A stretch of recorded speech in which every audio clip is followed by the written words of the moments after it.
In today's video, I'm going to be teaching you how to round edges in Blender. If you find this video useful, please consider liking and subscribing. So let's get right into it. So as you can see right here, I have a cube just in Blender, and it's very easy to go ahead and actually round any of the edges. So first of all, we want to go ahead, select it, and go over to edit mode here. Now once we're in edit mode, it's important that we go over to this section here. And this will allow us to select an edge. This is edge select.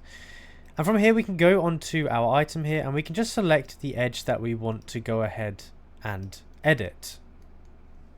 So I can go over to this edge here and I can select it.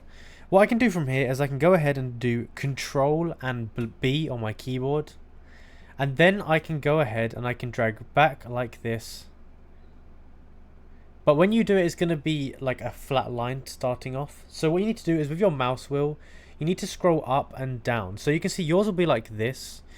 To make it more rounded, you just need to scroll up. And every time you scroll, it's going to add more and more cuts to it, I guess, to make it more rounded. So you can see here is very rounded, whereas here is kind of like a bit less. But there we go. We can go ahead here and go ahead and select that.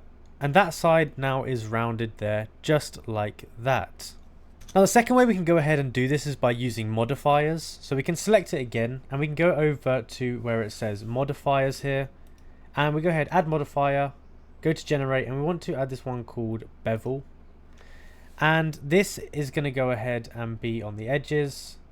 You can select on the verticals if you want to, so it'll be these corners here.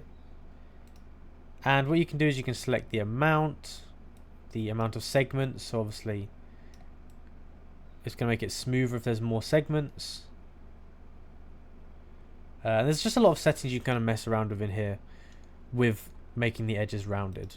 Let's say that you want to only do certain edges to be rounded. What you can do is go down to here and you can select a vertex group. And for this you can go ahead and select one of them. So we can go and just select, let's say we want to select one of the sides here. We can select like one of the faces here. We go ahead and do that and we can assign that there. Make sure we assign it. And then what we can do, go back into the modifiers and we can go ahead and we can set it so that it only goes on to that one that we've selected. So you want to limit method by the group here. And then go ahead and select the one that we've just selected there. So that would be that group there. And you can see now this side is rounded and the other ones are not. And we can go ahead and add more segments. We can change the shape up a bit. But yeah, it's really as simple as that to go ahead and do. When you do this one, make sure you go and apply it. If you don't apply it, you have to be in object mode. If you don't apply it, then it's going to go off. But once you apply it, that's going to be the object there and changed. So yeah, it's really simple to do. And that's just two ways to do it. So if you enjoyed the video and found it useful, be sure to like and subscribe, and I'll see you in the next one.